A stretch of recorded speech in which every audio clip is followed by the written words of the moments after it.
yang pertama di PT BES ini ada namanya pillow. Nah, pillow ini kan bantalan. Nah, tapi di sini keinginan daripada owner ingin ada rebranding. Rebranding nama, jadi nama produk ini supaya dekat dengan nama PT BES itu sendiri ya. Nah, maka dari itu nama pillow ini beberapa bulan yang lalu diajukan ke Kementan untuk ada perubahan rebranding nama, maka dirubahlah menjadi nama Best Farm Solaris ya.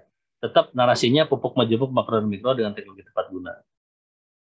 Nah, dari pupuk Best Farm Solaris ini, kenapa namanya diarahkan kepada Best Farm ataupun tidak ada T-nya? Karena yang menggunakan ada T-nya, BEST seperti Badan Ekosistem Teknologi itu sudah ada yang memiliki hak kekayaan intelektual yang tidak bisa digunakan. Maka kita gunakan Best Farm ini adalah BSFARM, maka sering kita sebut dengan BSR. Nah, Best Farm Solution ini ya berdasarkan kajian daripada produsen, formulator, ini kualitasnya jauh lebih bagus dibanding pillow sebelumnya. Jadi ketika adanya rebranding nama, nah kesempatan daripada formulator untuk menambahkan dan ada yang dikurangi ya, terutama unsur hara mikro, kemudian ada unsur hara-hara yang dibutuhkan dalam jumlah besar, nah itu ditingkatkan. Jadi secara prinsip, jadi jangan ada lagi pertanyaan kenapa saya order pillow yang datang Best Farm gitu. Karena ini apa namanya? Ya sangat lucu gitu. Padahal nama pillow itu sudah dirubah menjadi Best Farm. BSR ya kita yang sering kita sebut. Dan ini adalah alhamdulillah sampai sekarang pemegang omset terbesar adalah di produk ini. Karena produk ini adalah produk yang memang ketika bisa closing, itu belanjanya ratusan juta sampai miliaran. Berbeda dengan produk kecantikan, minuman kesehatan, ya jarang yang ada sampai closingan ratusan juta ya, atau miliaran. Tapi kalau ini ya sudah biasa gitu kan. Nah maka dari itu kita harus ambil momen, ya jangan sampai kita tidak tahu bagaimana cara pemasarannya. Dan produk ini alhamdulillah sudah kita masukkan ke SOP, yaitu untuk tanaman pangan, palawija, dan hortikultura. Ya, yang bisa diaplikasikan disemprot ke daun. Ini cukup efektif ya. Satu saset dilakukan dalam 15 detik air, semprot ke daun jam fotosintesis. Jadi padi pun akan berkembang. Ya. Kemudian teknologi yang ada pada BSR ini kontak dengan tanah, di tanah itu banyak residu kimia sintetis, itu pun bisa dimanfaatkan. Dan itu sah-sah saja. Maka ketika ada pertanyaan aplikasi BSR tiba-tiba ya 3 bulan ke depan ada tanda-tanda ya pelepah mulai menghijau, kemudian ada cikal bakal tanam buah segar di 100 hari pengaplikasian pertama. Ada yang menyangkal, itu kan pupuk sebelumnya. Nah itu paling enak tuh kalau ngomong orang kayak gitu ya. Nah sekarang pupuk sebelumnya itu dalam kondisi konsentrasi yang tinggi. Katakanlah sudah terjadi kejenuhan di dalam tanah. Katakanlah petani konvensional ya yang direkomendasikan oleh para ahli sawit sebelumnya. Jadi yang namanya sawit ini diaplikasikan pemupukan kimia sintetis di sekitar piringan. Piringan dibersihkan, ditabur-tabur urea seperti KCl di sekitar piringan, ya, yang jumlahnya bisa sampai di atas 10 kg per pohon per tahun. Nah itulah yang menjadi permasalahan penyebab di mana lahan tersebut menjadi pH-nya bersifat asam. Kenapa bisa terjadi pH bersifat asam? Karena tadi ketika air hujan turun terjadi genangan, kemudian di situ tidak ada yang namanya aerasi, pertukaran oksigen dan karbon dioksida, bakteri tidak ada, maka kondisi akan bersifat asam. Ketika kondisi bersifat asam di lahan tersebut misalkan di bawah 5,5, maka nutrisi sehebat apapun tidak mudah diserap oleh meristem perakaran yang ada di sekitar piringan sawit tadi. Ya, jadi itulah sedikit teori yang disampaikan ya. Jadi selama ini yang mengaplikasikan pupuk kimia sintetis yang ditabur-tabur sekitar piringan, ya faktanya ngetrek saja gitu kan. Padahal ngetrek ini harusnya tidak kan. Tapi itulah fakta yang terjadi karena terjadinya kejenuhan di sekitar piringan yang menyebabkan tanaman ngetrek di mana-mana. Karena alhamdulillah laporan meskipun musim ngetrek yang menggunakan BSR dan fotosintesa alhamdulillah masih bisa panen. Ya, maka dari itu produk ini alhamdulillah syarat dengan teknologi tepat guna. Kemudian Kalau dilihat daripada kandungan, ini salah satu ada, ini perlu saya sampaikan juga. Ada yang mengujikan nitrogennya 2,03, P2O5-nya 5,25, K2O-nya ada 4,61, ini waktu masih pilau.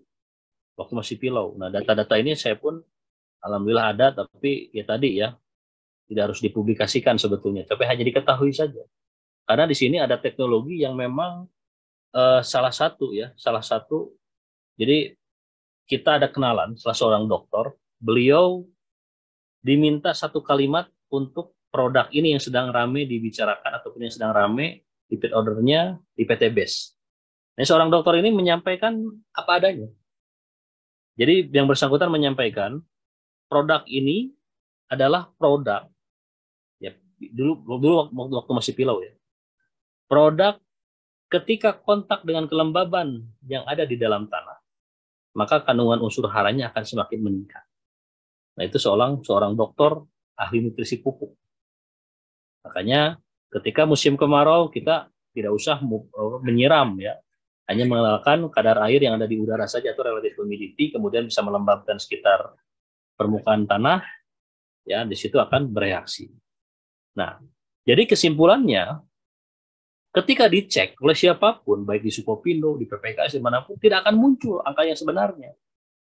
Nah, logikanya 2,03 itu dibanding 46% kandungan nitrogen yang ada pada BSR, ya, yang ada pada BSR.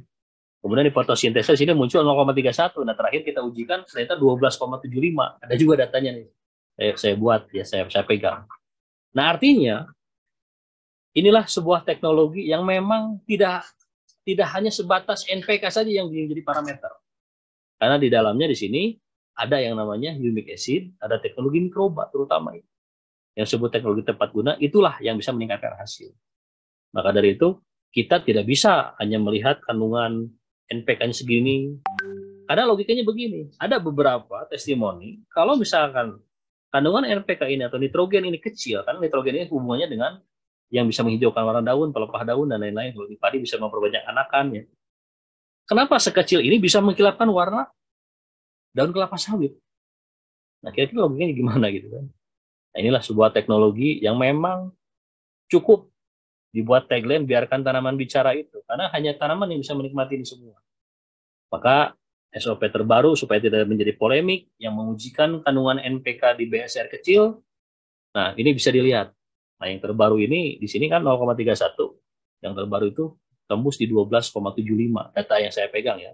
Di salah satu lembaga yang berwenang diujikan, kita fotosintesa kandungan nitrogennya cukup tinggi. Nitrogen organik ya. Nah, ini sebuah gambaran bahwa aplikasi BSR ini harus dikombinasi dengan fotosintesa. Itu sudah menjadi baku ya, rekomendasi dari formulator. Kemudian kalau lihat dari kandungan, inilah yang bisa dipublikasikan. Ada unsur nitrogen, P2O5, ya, fosfor, K2O, potasium, kemudian pH solution, moisture, CSC berhubungan dengan apa namanya, kapasitas tukar kation, ada C organik juga, ada C per N ratio, ada SO4 sulfat, berarti unsur belerang, ada unsur klorid, gibelin, oksin, strogenin, ya. Kemudian kalsium, magnesium juga cukup tinggi, ya, apalagi dikombinasi dengan fotosintesa. Nah, maka inilah produk yang memang tidak semuanya dipublikasikan ke umum, ya, karena itu sebagai salah satu hak kekayaan intelektual yang memang tidak bisa dipublikasikan secara keseluruhan. Bahkan informasi terbaru ini ada 60 kandungan yang sampai sekarang kita tidak mempublikasikan pada umum, ya, jadi pemasaran itu bagian strategi juga ya. Yang penting produk ini alhamdulillah ya, untuk di komunitas padi di SOP Best Farming bisa meningkatkan hasil. Kemudian untuk di komunitas tanaman palawija, hortikultura ya, alhamdulillah bisa meningkatkan hasil. Karena itulah yang namanya produk, intinya diproduksi ya supaya di tingkat petani ada rasa kenyamanan, maka di sini legalitas sudah komplit semua, sudah lengkap semua. Jadi tidak ada lagi istilah yang menjelek-jelekan dan lain-lainnya ya. Karena logikanya seorang ahli sawit misalkan menjelekkan produk ini belum pernah mencoba, ya gimana kita bisa percaya gitu. Padahal produk ini yaitu tadi untuk digunakan dan diobservasi gitu kan. Makanya kita tidak terlalu menanggapi ya, beberapa yang menjelekkan. Nah, artinya kalau memang yang bersangkutan itu betul-betul sebagai kompetitor, sebagai formulator juga, buatlah yang terbaik dari produk ini. Yang ada adalah nyinyir saja. Maka tidak usah ditanggapi. Dan alhamdulillah sampai sekarang omset tertingginya ada di produk ini, masih memimpin ya. Nah, kemudian cara aplikasi ini, sebelum diaplikasikan di 20-30 cm dari pangkal pohon, itu wajib diaplikasikan fotosintesa. Nah, fotosintesa ini dibutuhkan berapa? Jadi, dari secara hitung-hitungan, ya, hitung-hitungannya dulu ya, supaya gampang sebelum ke aplikasi. Nah, ini hitung-hitungannya ini. Jadi, head to head, petani konvensional yang menggunakan pupuk kimia anorganik dengan yang menggunakan BSR, Base Pump Storage, ini dihitung-hitung ya. Pertama, ada sebuah pengakuan dari seorang juragan sawit di Palangkaraya ya, bahwa ya beliau menyampaikan untuk tanaman sawit yang berumur 4-10 tahun, beliau menyampaikan saya menghabiskan 97.000 per pohon per tahun tanpa menyebutkan pupuknya pupuk apa. Kemudian data-data ini saya sampaikan di depan para juragan sawit di daerah Sintang, Kalimantan Barat ya, karena dulu ada undangan VIP ya. Orang tidak banyak, tapi kalau dikumpulkan itu bisa ratusan hektar ya, lebih sampai ribuan hektar. Jadi satu orangnya cukup, ada yang 100 hektar, ada yang lebih ya, ini di Sintang. Ketika saya menyampaikan 97.000 per pohon per tahun, ada beberapa juragan sawit yang menyampaikan terlalu sedikit Pak, kami bisa lebih dari 130.000 per pohon per tahun gitu kan. Nah ini faktanya. Makanya kita ambil bahwa biaya analisis inilah yang nanti akan menjadi tolak ukur sebagai acuan juga sebagai daya tarik para pemilik kebun sawit untuk menggunakan produk kita. Nah, ini kita hitung saja ya, dibutuhkan meskipun ada yang memupuk aplikasi pemupukan sampai di atas 12 kilo, kita ambil 8 kilo saja. 8 kilo pun ini ya yang menggunakan MPK 1616 ini kita hargakan 15.000 saja. Sekarang fakta sudah nyampe 20.000 ya untuk per kilo dalam hitungan satu karung ya. Nah, di sini bisa dilihat 8 kg per pohon dikali 15.000 dikali 120 pohon per hektar. Maka di sini ada aplikasi pemupukan 3 kali per tahun. Anggap 14.400.000 rupiah. Kemudian kisrit. Nah, kisrit ini adalah magnesium sulfat MgSO4 yang digunakan oleh petani sawit ya sebagai pengganti dolomit. Untuk menaikkan pH iya, untuk sebagai pupuk hara makro sekunder pun iya. Karena isinya adalah magnesium dan sulfur ya, MgSO4. Nah, ini kisrit ini jauh lebih mahal dibanding dolomit. Kalau dolomit kalsium magnesium karbonat, CmgCO3 2 kali, kalau ini kisrit ya, MgSO4. Nah, ini dihitung-hitung 1 kg per pohon per tahun, kali 120 pohon dibutuhkan kali 4.480.000. Kemudian boret, unsur boron untuk kualitas dan meningkatkan rendemen CPO ya. Ini dibutuhkan 0,75 kg per pohon dikali 17.000 per kilogram. Jadi 12.750 dikali 120 pohon 1.530 pengadaan boretnya saja. Di total ini adalah 16.410.000 untuk luasan 1 hektar dalam kurun waktu 1 tahun dengan jumlah populasi 120 pohon. 16.410.000 ini dibagi 120 pohon, itu jatuhnya 136.750 rupiah. Dan ini tidak jauh dari yang pengakuan seorang juragan sawit yang ada di Sintang, Kalimantan Barat tadi. Jadi ada yang menggunakan sampai 130.000 lebih. Dan ini kita ambil 136.750 rupiah. Nah, ini head to head seperti ini ya, untuk 120 pohon dulu yang pelepah panjang. Jadi kita tidak membahas dulu populasi yang di atas 120 ya, supaya gampang ngitungnya kita analogikan di 120 pohon dulu. Kemudian yang menggunakan pupuk BSR berapa? Nah, ini dibutuhkan 1 saset BSR per pohon ya dikali 4 kali aplikasi per tahun. Jadi dibutuhkan 4 saset per pohon kali 120 pohon, 480 saset. 480 saset ini dibagi 10 saset per boxnya, maka didapatkan 48 box saja, ya 48 box saja dikali 125.000 harga repeat order. Karena kita di sini tidak ada kepentingan untuk menjual di 250.000 dulu, ya. Maka nanti strateginya harus dimasukkan menjadi mitra dulu. Kemudian dihitung-hitung, ya 48 box ke 125.000 itu jatuhnya 6 juta saja, 6 juta harga member kemitraan. Nah, 6 juta ini kalau di head to head ya dengan yang 16 juta 10.000 jelas sudah ada selisih 10 jutaan. Nah, tapi di sini ada yang namanya SOP yang terbaru dari produsen dan formulator harus diaplikasikan fotosintesa. Maka di sini harus ada penambahan biaya produksi yaitu satu paket repeat order fotosintesa sebanyak 16 saset. Jadi sebelum aplikasi BSR ini wajib diaplikasikan fotosintesa 4 saset per hektar dosis jatahnya. Jadi paling gampang kalau proporsinya 120 pohon, satu saset fotosintesa ini untuk 30 pohon. Ya, untuk 30 pangkal pohon atau tempat di mana BSR itu nanti dipendam. Nah, jadi dibutuhkan 4 saset. Misalkan ada sumber air, satu saset kita lakukan dalam 30 liter air, kita siramkan di pangkal pohon 1 liter per pohon. Nah, total sampai 4 saset untuk luasan 1 hektar atau setara dengan 120 pohon. Nah, jadi kalau di total 6 juta dikali atau ditambah 2 juta repeat order fotosintesa sebanyak 16 saset fotosintesa, maka di total biaya produksinya 8 juta per hektar per tahun. Ya. 8 juta per hektar per tahun. Nah, ini 16 juta 410.000. Jadi sudah ada efisiensi 50%-nya. Nah, sekarang dihitung 16 juta 410.000 dibagi 120 pohon itu jatuhnya 136.750 rupiah. Nah, yang menggunakan SOP base farming antara fotosintesa dan BSR 8 juta dibagi 120 pohon jatuhnya 66.666. 66.000 saja.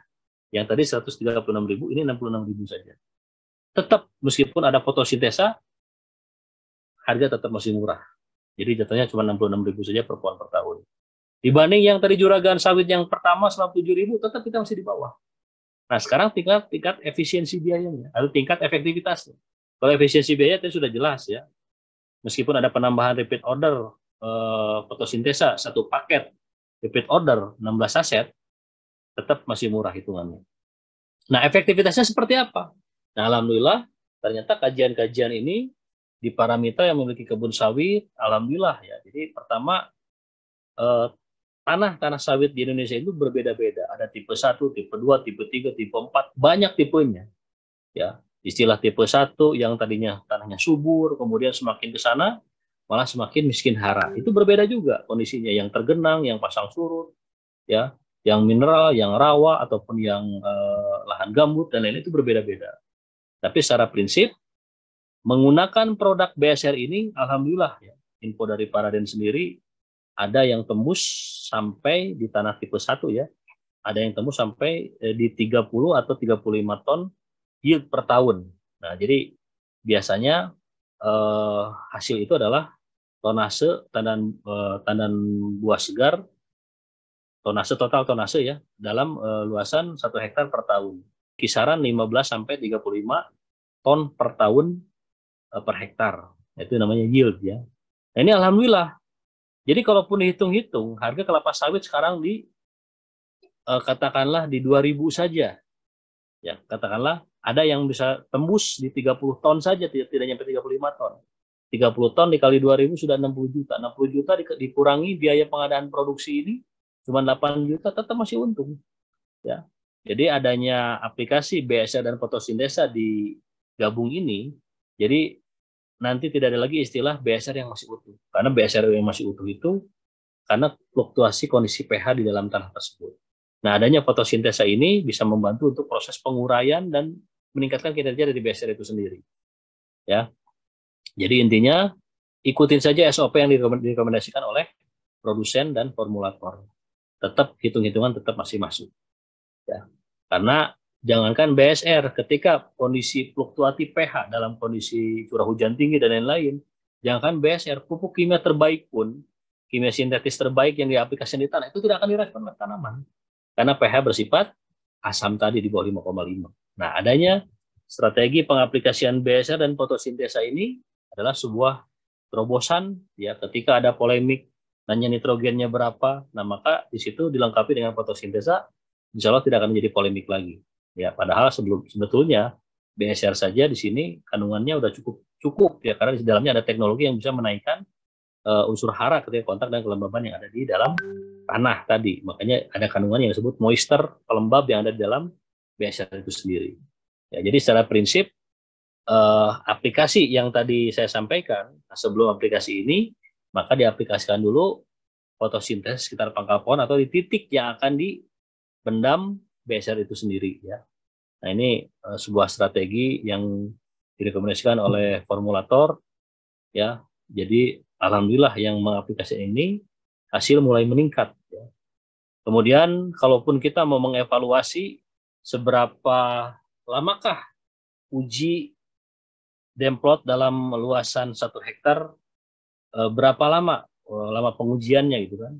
Nah itu paling cepat ini kita bisa menyimpulkan di 1 tahun saja. Karena kalau kita mengujikan di PPKS dan tempat lainnya itu di 2 tahun rata-rata.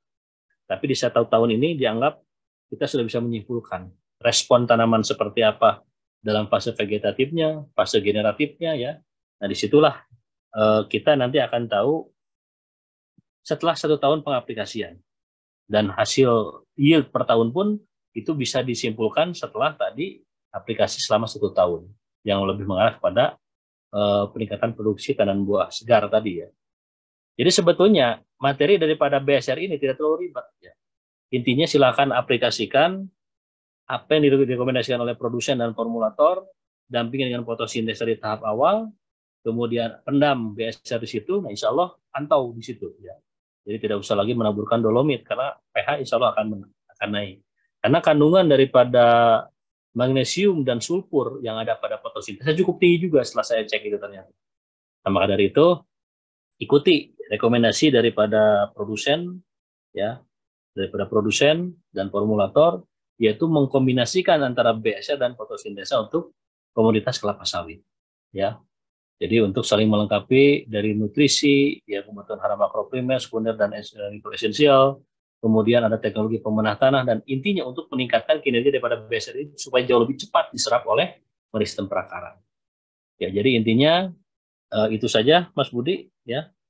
Karena materi ini kalau para denisi pun tidak terlalu panjang karena lebih mengarah kepada harus diaplikasikan segera ya, ataupun harus dibuktikan dengan cara diaplikasikan di suatu kawasan yang mau dibuat demplot tadi ya. Kalau di kita di sini di Timur Sulawesi hanya panduannya saja. Nah ini sudah ada di buku Farming Guidebook ya untuk panduan ini berapa yang dibutuhkan untuk replanting kelapa sawit yang baru ya, yang berumur di bawah 2 tahun, yang di bawah 4 tahun berapa. Nah ini sudah ada lengkap semua. Jadi intinya aplikasi BSR dan fotosintesa itu saja ya. Mungkin nanti ada yang ingin bertanya ataupun ada yang bertanya di kolom chat, ya kita prioritaskan dulu ya yang bertanya, karena secara teori ini sudah saya dokumentasikan juga ya dengan Pak Raden di channel YouTube saya, Wawan Rusman Channel. Nanti cari judulnya adalah Update Best Farm Stories bersama Prof. Raden, itu bisa diklik, ada 2 video, part 1 dan part 2, itu bisa dipelajari juga.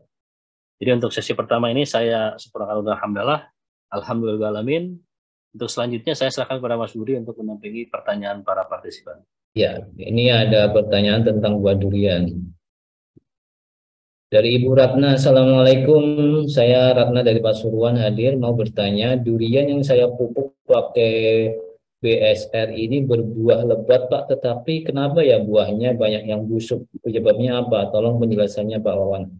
Ya, jadi pertama begini ya, sering saya sampaikan ya, ketika dia mengaplikasikan BSR, kemudian di situ masih ada curah hujan cukup tinggi ya, kemudian buah sudah mulai banyak, tapi rontok ujungnya gitu kan. Nah harusnya SOP-nya setelah terciptanya bunga baru itu aplikasi fotosintesa dan ekopen protektor untuk memperkuat bahwa kita pun ingin mengetahui itu apakah itu bunga sejati ataupun bukan gitu kan. Karena ada beberapa bunga yang memang muncul bukan bunga sejati. Nah kemudian setelah aplikasi BSR kemudian muncul bunga itu, maka langkah yang harus kita kerjakan setelah itu adalah aplikasi fotosintesa pada daun atau MPP dan fotosintesa pada daun. Makanya dosisnya sangat simpel. Satu saset EPP,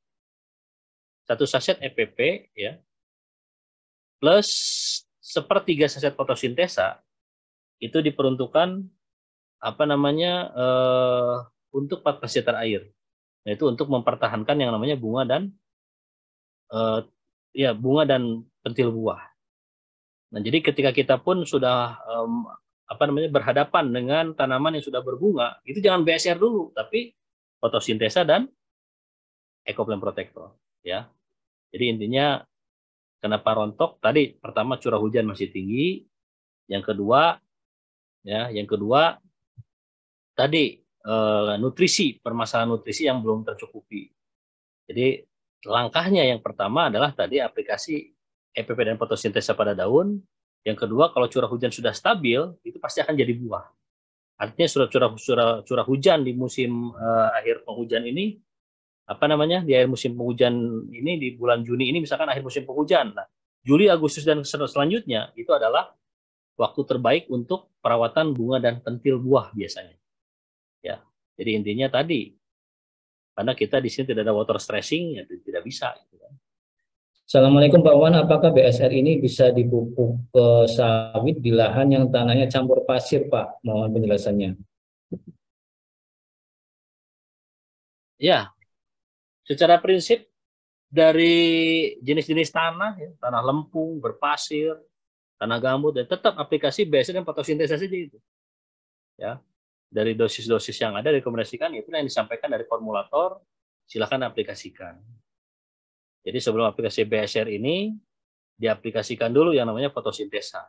Pak, airnya sulit karena dari pegunungan, boleh 1 saset dalam 15 liter air, berarti dosisnya setengah liter per pangkal pohon atau per titik di mana BSR itu akan disimpan. Ya. Jadi 15 liter tersebut menjadi 30, pohon juga sama tetap, tapi dosisnya 1 saset per pohon. Ya, itu Mas Budi ya.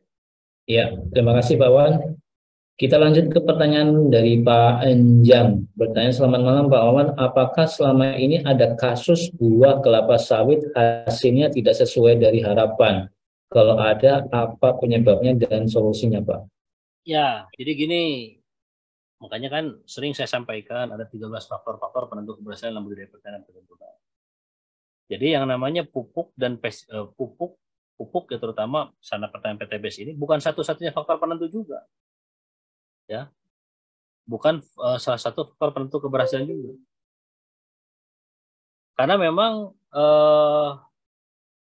itu adalah bukan satu-satunya, tapi salah satunya saja. Makanya di sini penentuan daripada hasil akhir itu ditentukan dengan berbagai macam parameter. Dari pH-nya bagaimana. Nah, pH kita ikhtiarnya yaitu tadi penggunaan fotosintesa dan BSR dikombinasikan. Kemudian permasalahan kenapa ada SOP terbaru fotosintesa wajib diaplikasi sebelum BSR. Karena tadi banyak keluhan BSR ini tidak bisa terurai. Karena curah hujan tinggi, pH bersifat asam. Jangan kan BSR, pupuk kimia anorganik itu tidak diserap oleh tanaman. Nah, maka strateginya menggunakan fotosintesa. Dan alhamdulillah semuanya tergantung daripada nomor satunya benih dan bibit. Kalau benih dan bibitnya unggul, semuanya bersertifikat, kemudian tanamannya sehat, diaplikasikan, hasilnya akan optimal. Yang jadi masalah sekarang, tanaman udah hampir mati, diaplikasikan BSR, hasil ingin melimpah ruah, tanaman buah segarnya, itu yang jadi masalah. Gitu. Padahal ada tahapannya, perbaikan vegetatifnya berapa lama, kemudian normal, pelepahnya normal lagi, warna hijaunya normal lagi. Nah, disitulah yang namanya proses ya. Jadi rata-rata yang dianggap belum sesuai ekspektasi yaitu tadi permasalahan pH tanah, kemudian bibit dan benihnya tidak bersertifikat, ya itu yang menyebabkan masalah. Karena faktanya ya sampai sekarang ya tingkat repeat order cukup tinggi juga di PTBS ya untuk produk BSR ini dan fotosintesa terutama. Jadi intinya alhamdulillah bisa meningkatkan progres hasil. Ya. Baik, kita lanjut ke pertanyaan berikutnya dari Pak Saprizal. Mau tanya Pak Wawan, kalau pupuk BSR ini digunakan ke sawit, apakah tidak akan terjadi lagi ngetrek Pak pada sawit? Ke sabut. Oh, ke sawit. Ke sawit ya. Oh, sawit. Ya tadi ya penyebab ngetrek itu kan banyak sebetulnya. Pertama tingkat salah satunya pH tanah. Nah, curah hujan tinggi banyak musim ngetrek. Curah hujan tinggi ya, karena tadi pH-nya bersifat asam. Kemudian ada beberapa waktu juga lama tidak menghasilkan, itu pun ada juga penyebabnya. Jadi penyebab ngetrek itu kan banyak, dari genetik tanaman, dari faktor lingkungan, seperti cuaca, temperatur dan lain-lain, serta tadi curah hujan. Nah, ini yang diaplikasikan base dan fotosintesa ketika itu kondisinya pH bersifat ideal, ya maka dari itu akan alhamdulillah banyak yang muncul yang namanya ketika di musim ngetrek masih bisa menghasilkan, ya. Jadi intinya bagaimana caranya kita membuat kondisi di sekitar perakaran sawit ini bersifat pH itu bersifat ideal minimal 5,5 untuk sawit. Nah di situ insya Allah ngetrek pun akan teratasi. Seperti itu. Makanya laporannya ya ketika musim ngetrek di mana-mana dan cross-check informasi di Kalimantan, di Sumatera, di sentra-sentra sawit, ya alhamdulillah yang menggunakan BSR masih bisa panen. Itu faktanya. Yang menggunakan BSR dan fotosintesa masih bisa panen. Ya, Mas Budi. Iya, baik Pak Wawan. Kalau sawit yang ditanam di dekat laut gimana Pak solusinya Pak? Sawit ditanam Di dekat laut. dekat laut. Yaitu tadi ada salinitas toleransi untuk sawit ini kan sama juga ya.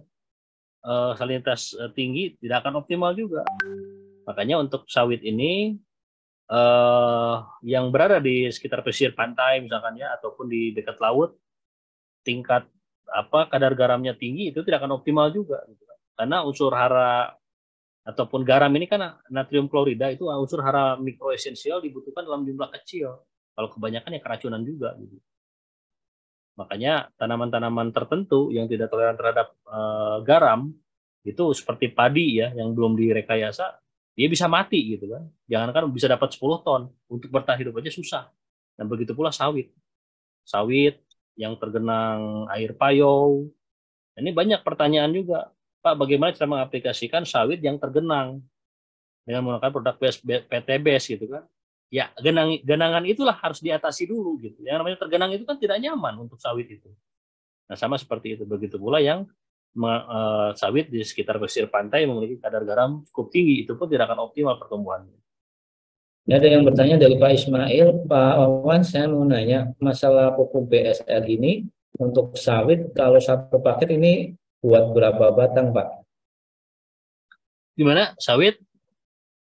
Pupuk BSR satu paket ini untuk berapa batang kelapa sawit Pak? Ya, satu paket ini kan isinya 14 yang first order. Yang first order ya, isinya 14 box. Yang repeat order 16 box. Nah, sekarang populasi per hektarnya ini pelepah panjang, pelepah pendek, atau pelepah sedang. Karena pelepah panjang itu 120 pohon per hektar ada, yang 130-an ada, yang 143 ada juga. Maka satu paket sawit, satu paket repeat order misalkan ya, di 16 box, itu setara dengan 160 pohon.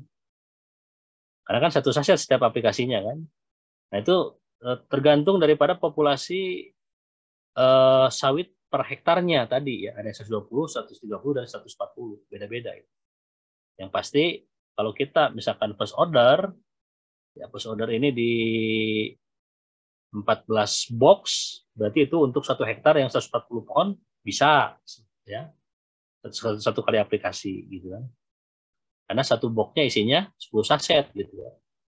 Nah, jadi kalau untuk diaplikasikan 1 tahun dibutuhkan 4 paket gitu kan, hitungannya gitu mudahnya. Ya, Mas Budi, itu. Iya, baik Pak Wan, terima kasih. Kita lanjut ke pertanyaan berikutnya. Pak Wawan, ini kalau untuk BSR apakah boleh 2 lubang Pak untuk satu pohon? Boleh, tidak ada masalah. Ya. Dibuat 2 lubang, dibuat 1 lubang, intinya tetap. Ini muncul pertanyaan. Karena rata-rata petani konvensional dia mengaplikasikan pupukan itu sekitar piringan, ditabur-tabur kimia sintetis. Nah, kita memberikan makanan di 20 sampai 30 cm dari pangkal pohon. Sebetulnya apa yang kita berikan makan itu akar yang mana? Ya jelas akar yang ada di bawah pangkal pohon. Itu pun yang disebut dengan akar serabut inti. Jadi silakan saja mau satu saset dibagi 2 titik boleh. Ya, terkadang ada juga yang umur 7 tahunan, 4 sampai 10 tahun di umur 7 tahun diaplikasikan 2 saset, boleh-boleh saja silahkan. Cuma secara hitung-hitungan tetap di tahap awal ini kita menghitung efisiensi dulu. Karena kalau sudah teruji bagi para pemilik kebun sawit, mau 2 mau 3 pun tidak ada masalah, silahkan. Ya, cuman di tahap pertama ini kita efisiensi dulu ya. Satu saset per pohon 3 bulan sekali, 4 sampai 10 tahun umurnya gitu.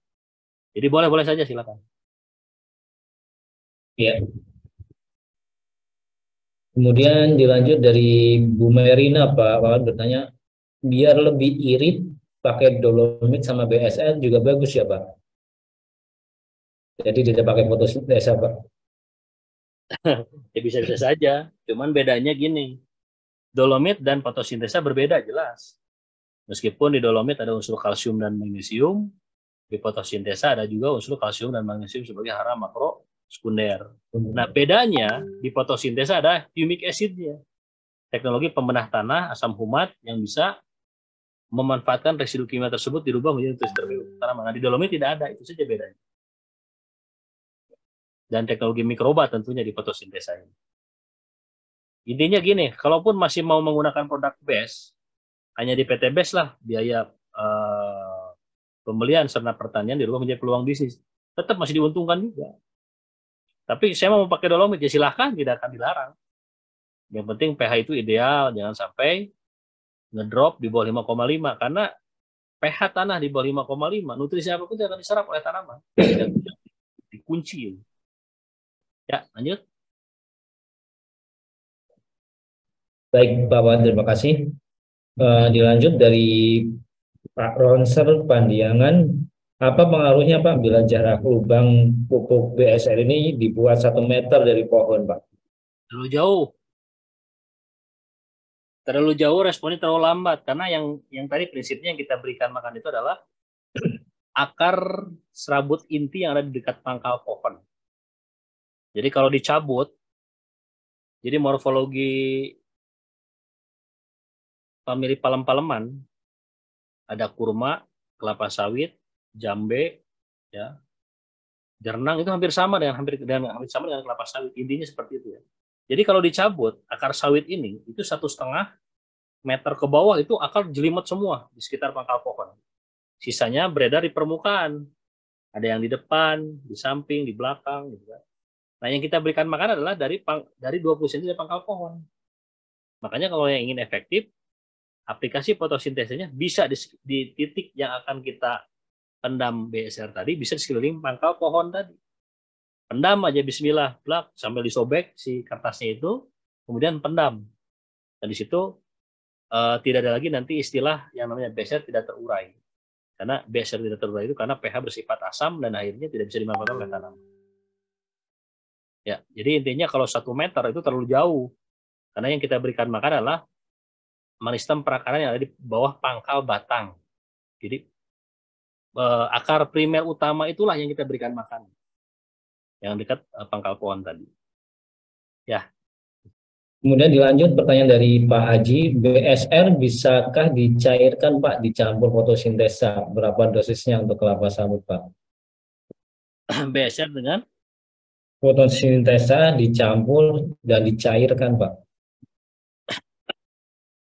bisa saja untuk aplikasi ke daun saja. Karena Pak Raden pernah menyampaikan dosisnya itu adalah 1/3 saset fotosintesa dan 1 saset BSR. Dalam tangki 15 liter pun bisa saja disemprotkan ke daun itu. Ya, 1 saset BSR, 1/3 saset fotosintesa, dalam 15 liter air semprotkan ke daun tidak ada masalah.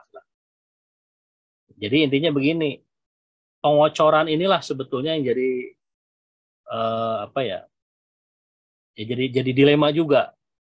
Dilema. Tapi kalau tidak dikocor, ya tadi fluktuasi pH di setiap kawasan ini berbeda-beda. Maka harus ditempuh juga. Kalau keluhannya, wah sulit air, suatu hal yang tidak mungkin. Karena kalau untuk menyemprot herbisida saja, air pasti ada gitu kan.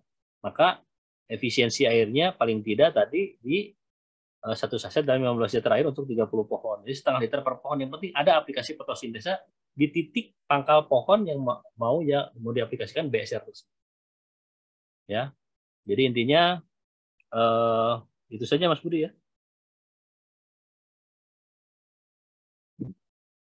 Baik, terima kasih Pak Wawan. Pak Wawan, ini kalau untuk fotosintesa airnya gimana Pak ya, masalah pH-nya? Apakah ada jenis air yang digunakan harus tertentu atau pH tertentu Pak Wawan? Yang penting pH-nya 6,0. Kalaupun kita mau menggunakan air payau dan lain-lain, itu tadi harus dibiarkan dulu selama 24 jam supaya ngendap unsur-unsur yang lainnya. Misalkan kalau kita gunakan air payau ya, yang penting kita harus siap sedia pH air. Dicek, jangan sampai pH bersifat asam dicampur dengan fotosintesa jadi lebih lambat lagi. Jadi kita gunakan adalah pH air yang memang ideal 6,0.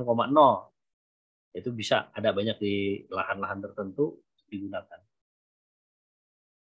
Ya, baik. Kemudian dari pertanyaan berikutnya muncul, apakah bisa Pak BSR ini untuk tanaman kelapa biasa Pak, bukan tanaman kelapa sawit? Bisa untuk kurma bisa, kelapa biasa bisa, kelapa jambe-jambean bisa. Tidak ada masalah. Yang penting umur tadi disesuaikan. Ya. Efisiensi biaya untuk komunitas jambe jauh lebih banyak populasinya dibanding kelapa sawit, itu pun ada efisiensi biaya juga. Ya, lebih baik dikocor, kalau ada sumber air boleh silahkan. Yang penting itu pemberian nutrisi itu sudah cukup lengkap. Ya. Kalaupun dikocor, ya berarti namanya fast release, bukan slow release lagi. Kemarin ada dari Pak Ridwan di Tasik, yang beliau sedang nyimak juga, aplikasi untuk anggur ternyata jauh lebih simpel dikocor, meskipun fast release, mudah diserap oleh tanaman anggur, nutrisinya perkembangan jauh lebih bagus. Ya memang seperti itu faktanya. Begitu pula kalau kita nanam semangka, ya tidak mungkin dipendam, tapi dikocor untuk memperbesar buah, rasa buah, dan lain-lain. Jadi ada kalanya yang namanya, meskipun pupuk yang namanya slow release, respon lambat, ada kalanya juga kita harus membuat fast release, ya, dibuat respon cepat. Jadi dilarutkan di dalam air, satu saset dalam 15 liter air, disiramkan sekitar pangkal pohon, itu pun bisa saja. Tidak ada masalah. Ya, Mas Budi? Ya. Kemudian ada yang bertanya lagi Pak Wawan, ini dari Pak Rusli. Apakah bisa tanaman apa saja yang bisa ditanam di musim kemarau Pak Wawan, di luar topik ini Pak? Ya, prinsipnya 13 faktor-faktor penentu, tetap kesediaan air penentunya juga. Jadi air ini adalah salah satu faktor penentu keberhasilan. Meskipun bukan satu-satunya, tapi salah satu faktor penentunya. Jadi meskipun di musim kemarau, air itu tetap harus ada. Cuman kan beda, yang nanam padi sawah, yang lainnya harus melimpah luah dan tergenang, dengan misalkan nanam palawija, kacang-kacangan, ataupun jagung, nah, itu pun berbeda. Maka tetap meskipun musim kemarau, sumber airnya ada dulu atau tidak gitu. Kalau tidak ada, jangan memaksakan untuk menanam. Karena tanaman kalau misalnya kekurangan air, ya bisa mati juga. Gitu. Ya, Mas Budi.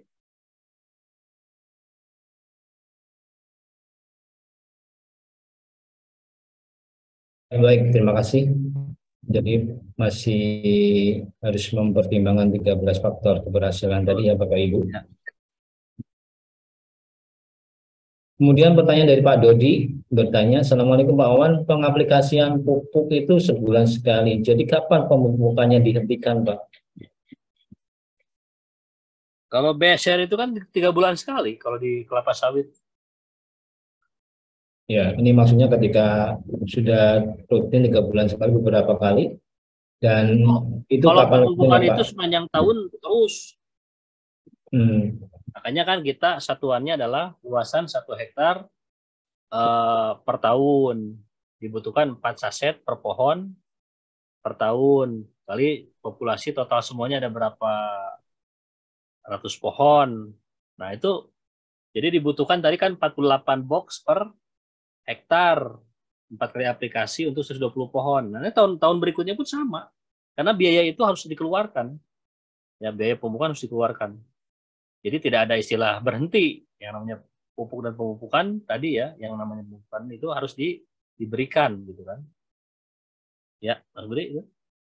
Iya, jadi ibarat kita ya tidak bisa kalau tidak makan.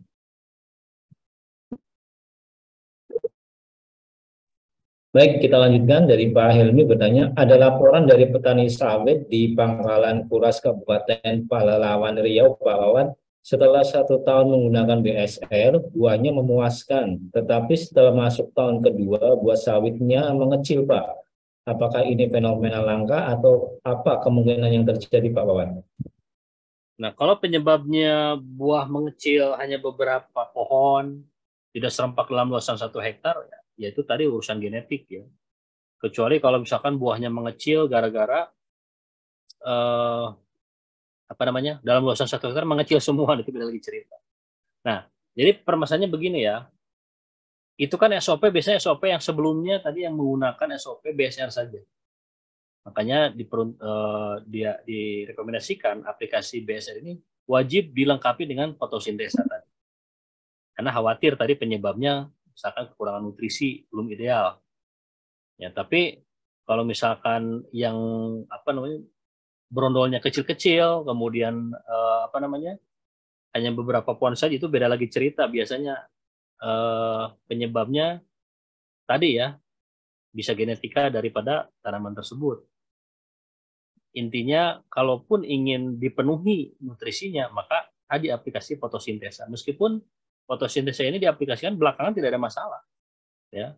BSR sudah diaplikasikan sebulan yang lalu, fotosintesa menyusul tidak ada masalah. Intinya percepat kinerja BSR ini dengan aplikasi fotosintesa tadi. Nah, ini bisa jadi penyebabnya tadi pengalaman yang mengaplikasikan BSR saja. Nah, fotosintesnya belum. Nah, kalau yang sekarang yang udah diaplikasikan bersamaan, alhamdulillah hasilnya stabil semua. Jadi fenomena-fenomena brondol mengecil dan lain-lain itu ya tadi tergantung. Apalagi kalau bisa ngirim foto ke saya, nanti bisa diidentifikasi ini apakah pengaruh genetik tanaman atau kekurangan nutrisi atau apa gitu kan.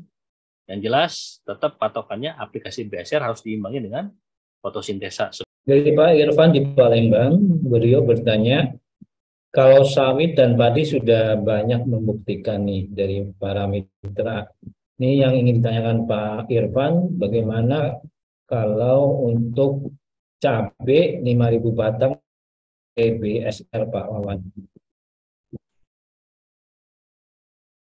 Ya, jadi intinya gini, saya tidak merekomendasikan aplikasi BSR keseluruhan untuk cabai 5.000 batang. Tetap kita kembalikan ke SOP Base Farming, Farming Guidebook halaman 31.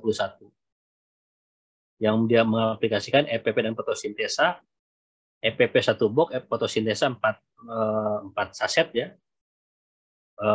Ya 4 saset per hektar. Nah ini 5.000 ini berapa luasan? Kalau 60 kali 40 saya hitung itu di sekitar 43.000. 43.000 ini 5.000 ini paling seperberapanya Mas Budi ini? 44 ya sepersepuluhnya ya. Kita 1.000 meter persegi kurang. Nah maka dari itu saya tidak rekomendasikan aplikasi BSR keseluruhan. Jadi tetap EPP dan fotosintesa itu didahulukan. Nah BSR inilah hanya pelengkap kebutuhan nutrisi saja gitu kan. Itu ada di buku panduan Farming Guidebook halaman 31 ya intinya. Itu luasan 1 hektar dikonversi untuk 5.000 tanaman. Nah 5.000 tanaman ini berapa luasan? Nah itu biasanya menggunakan jarak tanam berapa dulu? Kalau jarak tanamnya yang digunakan 60 kali 40 berarti kan total itu kan saya hitung tadi itu untuk luasan 1 hektar sekitar 41.666. Nah, kalau misalkan 5.000 saja ya, itu kan seperdelapannya lah, sekitar seperdelapannya. Jadi hitungannya sekitar 1.500 sekitar 1.500 meter atau 2.000 saja itu 5.000 tanaman itu. Karena per hektarnya 41.666. Nah, itu silakan konversi untuk luasan 1.500 meter itu bagaimana cara ngitungnya? 1.500 itu kan setara dengan 0,15 hektar. Nah, itu dikalikan dengan kebutuhan EPP dan fotosintesanya, kemudian BSR-nya pun diaplikasikan sesuai rekomendasi tadi. Jadi saya tidak merekomendasikan aplikasi BSR keseluruhan untuk cabai, tidak. Karena tadi antara BSR dan fotosintesa saling melengkapi. Tidak bisa dia berdiri sendiri. Ya, Mas Budi. Ya, baik, Pak Wan. Jadi begitu ya, ada SOP dari para konsultan nih. Tentunya dalam menerapkan SOP, para konsultan tidak ini ya, tidak asal membuat SOP, tapi berdasarkan pengalaman dan uji coba. Dari Pak Muhammad Rizky Ebriandi, Assalamualaikum Pak Wan, mau tanya, pupuk fotosintesa kok ada yang 35 gram, ada yang 50 gram Pak, apakah dua-duanya sama? Yaitu cetakan apa produksi lama itu. Sekarang yang terbaru semuanya 50 gram. Ya, Jadi ya. yang masih mendapatkan 35 gram itu berarti produksi lama ya.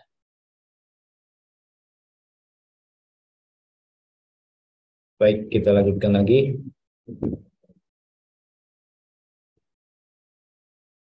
Ini ada yang bertanya Pak, untuk BSR ini selain kelapa sawit ada yang bertanya untuk cengkeh, kopi, dan jagung Pak Wawan. SOP-nya bagaimana Pak? Ya intinya sama ya di buku Farming Guidebook yang sering saya sampaikan itu itulah yang digunakan ya untuk katakanlah untuk komoditas perkebunan, cengkeh, kopi dan lain-lain. Nah, kalau untuk kopi saya batasi penggunaannya bukan menggunakan BSR tapi menggunakan fotosintesa. Karena ada masukan daripada petani kopi Arabica ini menggunakan sarana pertanian cuman 800.000 per hektar per tahun yang populasinya 1.000 sampai 1.200 pohon kopi. Ya jelas kita menggunakan produk base-nya pun tidak lebih dari 800.000 atau lebih dari 1 juta. Maka digunakan fotosintesa 2 saset setiap aplikasi 2 pekan sekali selama 3 kali aplikasi dibutuhkan 6 saset saja fotosintesa. Kemudian untuk cengkeh ini ya tadi tergantung kalau misalkan masih terjangkau ya semprot aja fotosintesa. 1 saset EPP dan sepertiga saset fotosintesa semprot ke daun. Nah biasanya kalau di akhir musim penghujan mau masuk kemarau itu 3 pekan 4 pekan juga muncul bunga nanti ya. Jadi dosis yang ditemukan ideal oleh tim konsultan base farming fotosintesa ini dibuat 1 saset untuk 3 tangki 15 liter air saja. Nah, itu jauh lebih bagus. Jadi kalau kita nyemprot cabai, nyemprot tomat, nyemprot terong, itu daunnya 3 hari itu langsung melebar ya, untuk kebutuhan fotosintesis tanaman. Nah jadi tidak ada masalah gitu kan. Pak bisa nggak dibuat 1 saset untuk 2 tangki? Bisa-bisa saja, cuma tidak efisien.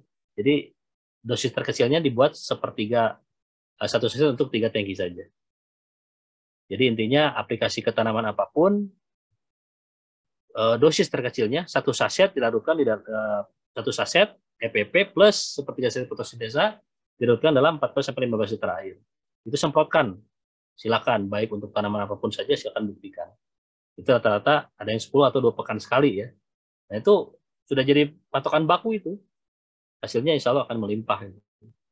Untuk vegetatif baik maupun generatif. Ya, Mas Budi. Iya, baik Pak Wawan. Jadi Ibu Rusna bertanya, Assalamualaikum Pak Wawan, BSR kalau dicairkan 1 saset ini untuk berapa liter air ya Pak? Ya bisa 15 liter boleh. Untuk disemprot ke daun 15 liter malah. Bocor Ya. lebih bagus lagi 15 liter. Ya, kemudian ini bertanya dari Pak Muhaimin, Kawan saya pernah menggunakan BSR pada tanaman cempedak, buahnya banyak sekali, tetapi pecah semua. Ini kenapa ya Pak? BSR pada Tanaman cempedak, buahnya banyak tapi pecah Pak. kalau pecah banyak faktor ya. Kalau curah hujan masih tinggi, pecah juga itu. Seperti mangga, itu kan sel buah bisa pecah gara-gara curah hujan tinggi. Tapi ketika di musim kemarau tidak ada istilah yang pecah. Makanya cempadaannya ini di musim penghujan atau di musim kapan. Nah makanya kalaupun misalkan permasalahan malnutrisi, kekurangan nutrisi, ya makanya harus dilengkapi dengan fotosintesa. Karena ini penyebabnya belum tentu juga nih. Karena penyebab seperti gini ya, kita nanam buah tin di musim penghujan banyak yang pecah juga. Mangga di musim penghujan banyak yang pecah juga. Nah, cempedak pun kalau misalkan dipanen beberapa pekan yang lalu masih musim hujan juga kan, masih bulan basah.